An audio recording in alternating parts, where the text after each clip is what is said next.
大家下午好，今天是7月10号啊，那欢迎大家来到咱们正经参考这个频道。咱们这个频道主要的涉及的分析大类主要是美股、港股、数字货币、期货以及金银油。这一点你也可以从咱们的 B 站上的分类能一一看到啊，每一个品类我们都会有这样一些优质的视频啊分享给大家。那么也希望大家多投稿，多多关注啊。我们会将这个波浪理论的形态和结构结合咱们这些品种啊一一分享出来。一是为了教学，第二也是为了提示机会，第三也会提示风险。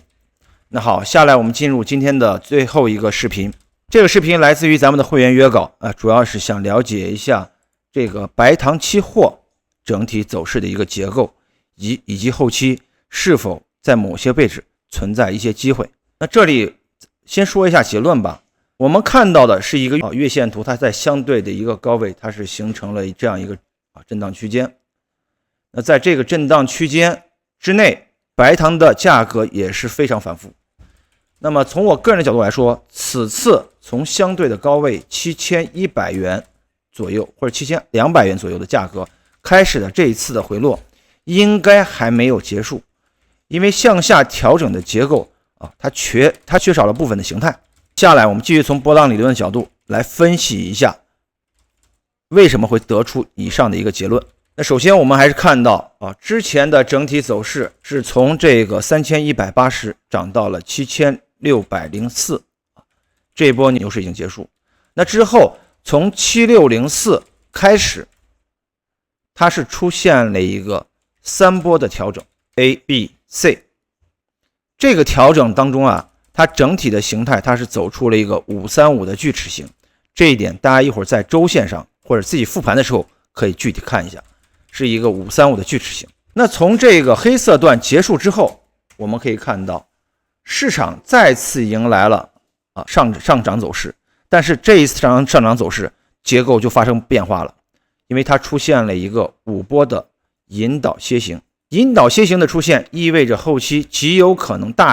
长周期会继续创出历史新高，但是我们可以看到近期它是出现了调整。当前我们可以认为它这是走了一个次级别的一个 A， 然后反弹有一个 B， 后期可能还会向下有一个 C 浪这是当前我们对于它月线走势的一个结构分析。这也就是一开始我说的，目前来看可能这一次中期的调整应该还没结束的一个主要原因。当然等这个调整结束之后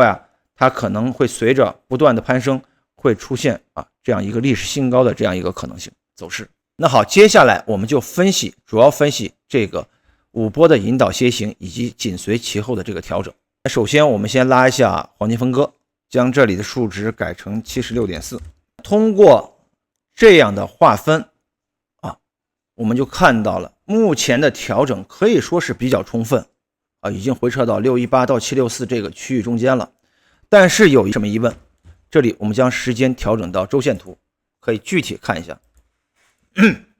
之前的引导没有问题这是一个5波形态，代表整体走势运行完毕了。但是我们看到从这个相对的高位，它向下再次出现了一个5波形态，那说明什么问题？说明这一阶段的调整必须要合并为更大级别的一个 A 浪，然后从相对的低点开始此处它可能是一个反弹 B 浪，然后再次下跌这又是一个比如 C1 反弹有一个 C2， 后面可能有一个 C3、C4、C5 来完成这个锯齿形的一个调整浪的一个结构。这是第二种预期前期的整体走势结构不变，是这个 B 浪反弹的，无非是这个 B 浪反弹的空间和幅度变大了。首先我们画一下黄金分割，调整的第一波整体走势不变，它就是一个 A 浪5波，然后反弹呢它结构发生变化，相对来说走势的结构有一些变化，可能会出现一个双重3浪的形态反弹到这个 50% 或是 50% 上方一些的位置，然后从这里再次向下展开C1、C2、C3、C4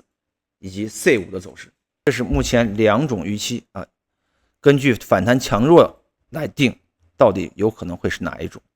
好，那整体的波浪结构我们这里已经说得很清楚了，下来我们就找一下这两种形态的反弹预期的一个节点，必须要拉取最近的这一波周线级别的下跌。我们看到向上反弹关键的压制主要集中在这个5970左右，5970一线，也就是说5970或者是6000附近就是它的一个关键的转折点。如果行情继续要向下发展，这里就是可能会成为 C2 的一个比较强的压力区域， C3 C4 C5， 如果超越了这个区域，那它整体的结构就是会向着我们刚才所说的第二种预期去发展，可能它第一次反弹的会上涨比较高，再有一个回撤，然后再次上涨，整体形成一个双重三浪的一个结构。所以刚才说了，那么目前看就是这一线的一个位置，5970到6060，这不到100点的空间，就是两种形态的一个多空节点。那如果比较强，按照第二种预期去发展的话，那后期整体反弹的空间可能会抵达这个黄金分割 50% 的位置也就是6350一线6350一线，可能到了这里才会结束此次的这个大 B 浪的一个反弹结构，然后再开始走 C 浪五波的一个下跌，来对应前期第一波形态。好，这是目前反弹向上的一个压制的解释。下来我们再看一下后期向下调整的目标大致在哪里。那通过刚才我们这个结构的划分，那么看到后期整体向下的结构它是处在黄金分割 0.764 以及趋势线支撑这个位置 B C， 也就是5260到这个5050，这大概200点是后期整体的一个下行目标。到了这里，我们再考虑蓝色段预期的上涨走势。所以目前这个位置还需要等待，因为按照现价5800来说的话，向下的空间还有将近500多点，毕竟是一个期货品种，再加上杠杆的话，那整体的浮亏会比你如果提早进场的话，那么你承担的这个浮亏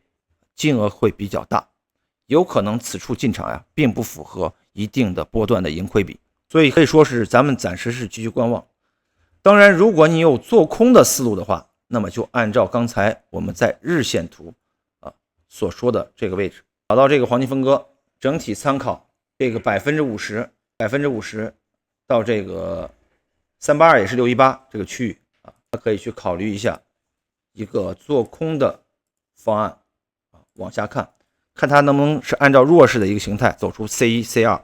C2 反弹结束之后，我们去做 C3 的一个下跌，也可以去尝试，但是仓位是一定是要轻一些，因为毕竟此处是存在一定的变数，存在一个强势反弹的一个形态，然后再跌的一个可能性，所以仓位要过重，